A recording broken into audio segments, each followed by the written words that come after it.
Buenos días. Continuamos con nuestro relato de la Guerra Civil Española en tiempo real.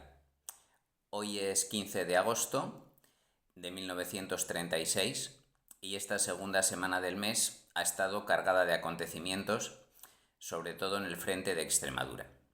Concretamente, aquí sí convendría seguir día a día, ya que suceden muy pocas cosas y muy decisivas esta semana.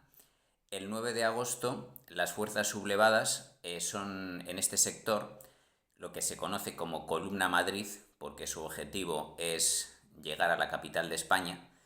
Estas fuerzas son puestas al mando del general Yagüe. Sí, dependen del ejército de África que dirige Franco desde Sevilla, pero quien las controla es el general Yagüe desde el terreno. Son las columnas de Asensio Cabanillas, Tella y Castejón, y están formadas principalmente por legionarios irregulares. Normalmente cada columna lleva una bandera de legionarios y un tabor de regulares. Su objetivo principal esta semana es Mérida, ya que está en la ruta desde Sevilla hasta Cáceres y eso permitiría dejar a Badajoz aislado y acercarse a Madrid por la carretera de Extremadura, ya que como comentábamos la semana pasada, Franco renuncia a la ruta más directa por Córdoba, ya que este sector está fuertemente defendido, de hecho están tratando de atacar por fuerzas republicanas. De manera que tras un bombardeo aéreo previo, el 9 de agosto, el día 10 las columnas de Yagüe atacan Mérida. La ciudad cae el día 11, que es tal vez el día más decisivo de esta semana, ya que además de Mérida cae también la población de Almendralejo, que está más al sur y había tenido que ser rodeada, especialmente en la iglesia de la localidad se habían atrincherado 50 milicianos que resistieron durante 3 días el ataque de las fuerzas golpistas. Hoy, 11 de agosto, caen tanto Almendralejo como Mérida. De hecho, en el caso de Almendralejo, a la caída de la población se produce una serie de fusilamientos, una masacre en represalia de la que los milicianos habían realizado los días previos. De manera que las masacres provocadas por ambos bandos en Almendralejo es un precedente a lo que dentro de pocos días tendrá lugar en Badajoz capital. Pero no solo caen Almendralejo y Mérida, sino que unos kilómetros más al norte de Mérida llega la columna Linos-Laje procedente de Cáceres. Y el día 11, en la tarde del día 11, es decir, por la mañana cayó la ciudad de Mérida y por la tarde las fuerzas de Yagüe procedentes de Mérida enlazaron con las de Linos-Laje procedentes de Cáceres, uniendo por lo tanto las zonas norte y sur de los sublevados. A partir de ahora, a diferencia de los republicanos, los sublevados van a tener un territorio unificado desde Galicia hasta Andalucía y también hasta Aragón. Es decir, habrá una sola España llamada nacional con un gobierno en Burgos, eso sí, dividido en dos ejércitos. El ejército del norte bajo el mando del general Mola y el ejército del sur bajo el mando del general Franco. De hecho, 2 días después, en Sevilla, el 13 de agosto, Mola y Franco se reunirán para coordinar su estrategia. Pero todavía no han terminado los acontecimientos en el frente de Extremadura. De hecho, aquí Franco se enfrenta a una nueva decisión. Han decidido ya dirigirse a Madrid por Extremadura, pero la ciudad de Badajoz, que está prácticamente junto a la frontera portuguesa, está al oeste y eso puede convertirse en una amenaza hacia su flanco izquierdo. De manera que el 12 de agosto ordena a Yagüe que se mantenga a la defensiva en Mérida y que ataque Badajoz. De manera que Yagüe deja una de sus columnas, la de Tella, para defender Mérida del contraataque republicano que tendrá lugar el 13 de agosto, y con las columnas de Castejón y Asensio Cabanillas se dirige a ambos lados del Guadiana hacia la ciudad de Badajoz. Llega allí el 13 de agosto y tras un bombardeo preliminar la madrugada del 14, las columnas de Asensio Cabanillas y de Castejón llevan a cabo un sangriento asalto a la ciudad desde el sur y desde el este. Concretamente, por el sur, Castejón tomó el cuartel de Menacho con el segundo tabor de Ceuta y el cuartel de Pardaleras con la quinta bandera de la Legión. Por el este, Asensio tomó el barrio de San Roque y el fuerte de la Picuriña con el segundo tabor de Tetuán y la cuarta bandera de la Legión. Estos fueron solamente los ataques y combates el día 13 de agosto, que se toma lo que es el extrarradio de la ciudad. Pero en la mañana del 14, tras el bombardeo aéreo al que hacía referencia, se toma al asalto lo que es el centro de Badajoz, la ciudad vieja, dentro de la muralla, de manera que las fuerzas de la quinta bandera de la Legión entran por la puerta del Pilar y toman el cuartel de la Bomba. La cuarta bandera de la Legión por el este lo tiene más difícil, ya que la resistencia de los republicanos en la puerta de Trinidad es mucho más dura. En los combates mueren al menos 44 legionarios. Mientras tanto, por el norte, que está menos defendido, el segundo tabor de Tetuán entra por la puerta de Carros. Y tras un combate que dura casi todo el día, finalmente la ciudad es tomada. El número de muertos se calcula en 750 defensores republicanos. Lo que ocurre es que llega un momento en que se hace difícil distinguir los muertos en combate de la represión posterior, porque aquí entramos en uno de los episodios más sangrientos de la guerra civil que no puedo dejar pasar.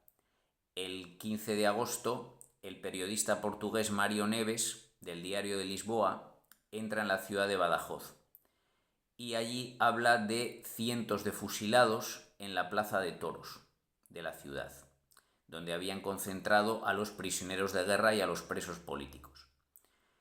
El número de asesinados en Badajoz se desconoce, pero al menos el número y la cronología, ya que aunque hubo ya como atestigua Mário Neves, ya el 15 de agosto hubo un notorio número de víctimas, siguieron produciéndose fusilamientos a lo largo de los siguientes meses, de manera que el número exacto es todavía desconocido. Las cifras más bajas son de 688 personas asesinadas, de las que se conoce su nombre y apellidos. El periodista norteamericano Jay Allen da la cifra de 1800. Aproximadamente la mitad habrían sido fusiladas en agosto y la otra mitad en los meses posteriores. Entre las víctimas están el diputado Nicolás de Pablo y el alcalde de la localidad, Sinforiano Madroñero. Más adelante, esto da lugar a una guerra propagandística entre ambos bandos, como se repetirá muchas veces durante la Guerra Civil. El 30 de agosto, de hecho, el general Yagüe concede una entrevista al Chicago Tribune, del periódico de Estados Unidos, en el que justifica las matanzas, diciendo que no podía dejar a su espalda a cientos de presos enemigos, que podían sublevarse y tomar la ciudad de nuevo. Hay que tener en cuenta que este argumento no se sostiene. Si los prisioneros están desarmados y encarcelados, con la Guardia Civil se les puede tener controlados. Asesinarlos para evitar una rebelión no tiene ningún sentido ni moralidad, pero es algo que por desgracia se ha repetido y se repetirá posteriormente. No hacer prisioneros para evitar no solo rebeliones, sino distribución de comida, logística y otros problemas. En todo caso, Yagüe reconoció que hubo cientos de asesinatos en Badajoz después de la toma de la ciudad. Sin embargo, también hay que mencionar que la propaganda republicana tal vez hinchara las cifras de víctimas y en todo caso llegó a publicar el diario La Voz de Madrid el 27 de octubre la noticia, el bulo vamos a decir, de que los asesinados por el hecho de que fueron ejecutados en la plaza de toros de Badajoz se hizo no a puerta cerrada, sino como espectáculo para la burguesía y los terratenientes, militares, curas y demás partidarios del alzamiento de la ciudad. O sea, como si hubiera sido una matanza organizada a imitación de una corrida de toros en la plaza de toros, una matanza abierta al público. Los asesinatos fueron a puerta cerrada, pero fueron reales y alcanzaron varios cientos, aunque no, tal vez más de 1000, aunque no todos fueron el primer día ni siquiera durante el mes de agosto. Fue más paulatino, pero fue de las principales masacres de la guerra y por eso requería un comentario específico. Ya saliendo del frente de Extremadura, pasamos al vecino de Andalucía. Allí tenemos varios asuntos que comentar. En primer lugar, bueno, por continuar con el tema de las ejecuciones y represión de la población civil, esta semana se produce el asesinato de una víctima ilustre en Sevilla, que es Blas Infante, el padre del regionalismo andaluz. Fue detenido en su localidad de residencia, Coria del Río, al sur de la capital, el día 2 de agosto, y tras estar 9 días detenido en Sevilla capital, fue finalmente llevado la madrugada del 11 de agosto a la carretera de Carmona, donde sería fusilado en compañía de otros presos. En Granada, mientras tanto, el 9 de agosto, en la Huerta de San Vicente, que es la finca de la familia García Lorca en la ciudad, ha sido registrada por guardias civiles y falangistas en busca de los hermanos del casero Gabriel Perea, a los que se les atribuía dos asesinatos en las semanas previas a la guerra. Allí, durante el registro, Federico García Lorca fue insultado y agredido, por lo cual, temiendo que más tarde volvieran a él a buscarlo, se puso en contacto con su amigo, también poeta, Luis Rosales, que vivía en el centro de Granada.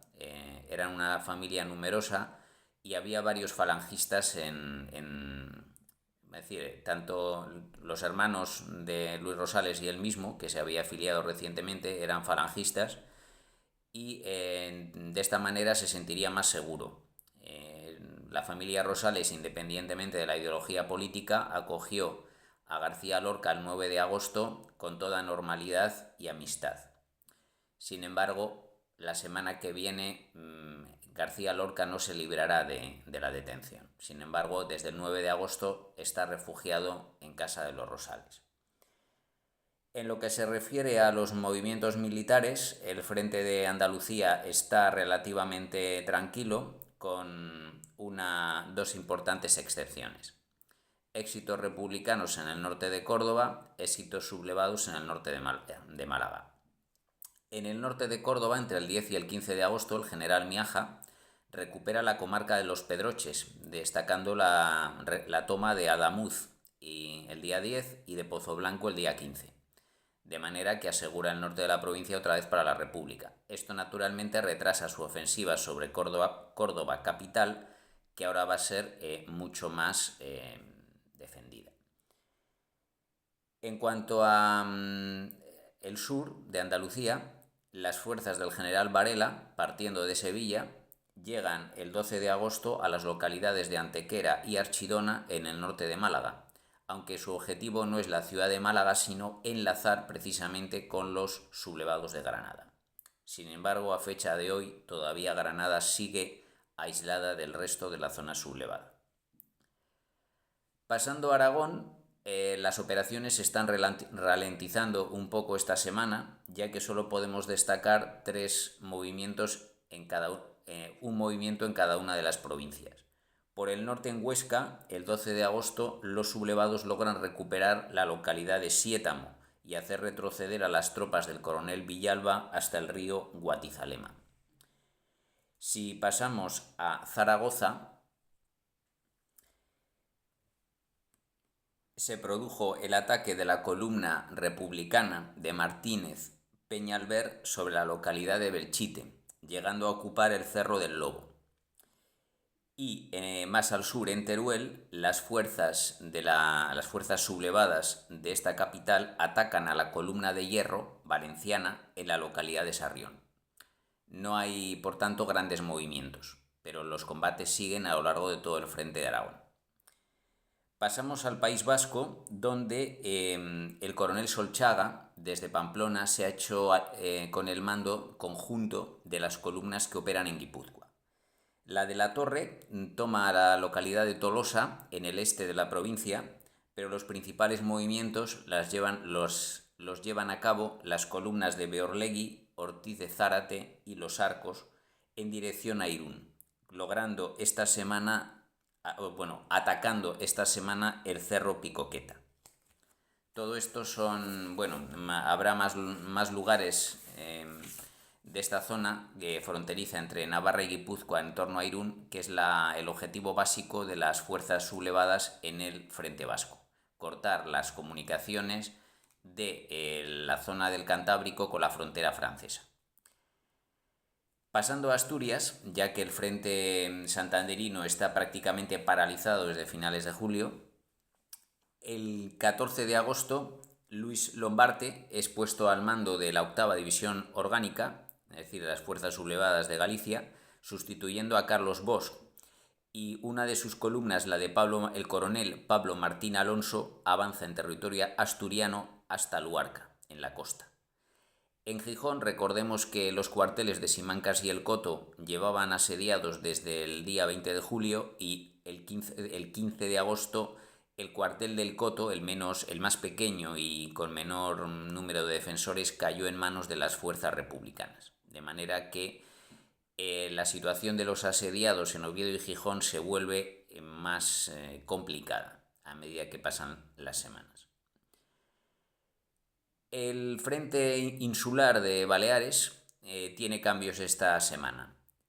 Por una parte, los republicanos logran el éxito de tomar toda Ibiza. Tras el desembarco que realizaron ayer en la zona nordeste, realizan otro en la zona este, en Santa Eulalia, hoy 9 de agosto, logrando tomar toda la isla. Las escasas fuerzas defensoras se rinden y su comandante Mestre es fusilado. Entre los que viven la liberación de estar en manos de los golpistas, o al menos de que la isla esté en manos de los golpistas, están dos famosos militantes. El militante comunista más conocido por su labor poética, que es Rafael Alberti, y el político socialista Luis Araquistain, que también es escritor. Sin embargo, el éxito de los republicanos en Ibiza es minimizado por el abandono de Formentera. El 13 de agosto, considerando que la isla es menos estratégica y que hay que concentrar las fuerzas para el previsto desembarco en Mallorca, es abandonada la isla de Formentera el 13 de agosto. De manera que actualmente Mallorca y Formentera están en manos de los sublevados, Ibiza y Menorca en manos de la República. Y con esto terminamos los acontecimientos importantes en España esta segunda semana de agosto. ¿Qué ocurre en el extranjero? Pues empiezan a dar los pasos hacia los acuerdos ya esbozados de no intervención por parte de las potencias europeas. De hecho, el 9 de agosto Francia suspende, como ya había anunciado la semana pasada, las ventas de armamento a España. No obstante, sí que recolectan ropa, alimentos y medicinas para ayudar a la España republicana, y se concede extraoficialmente el permiso de aterrizaje a los aviones republicanos que lo necesiten. Sin embargo, vimos que a través de comerciantes intermediarios no oficiales como André Malraux se seguirán vendiendo aviones a la República hasta el mes de octubre. Hasta 56 aviones vendieron empresas francesas a la República Española después del 9 de agosto. Por su parte, el Reino Unido, que lo dirige un gobierno conservador y es más reacio aún que Francia a la intervención, anunció el 15 de agosto que no vendería ni oficial ni privadamente armamento a ninguno de los bandos en conflicto. Por su parte, Portugal se unió el 13 de agosto a los acuerdos de no intervención. Y estas son las noticias más destacadas de esta semana en la guerra civil. Muchas gracias por escucharme y hasta pronto.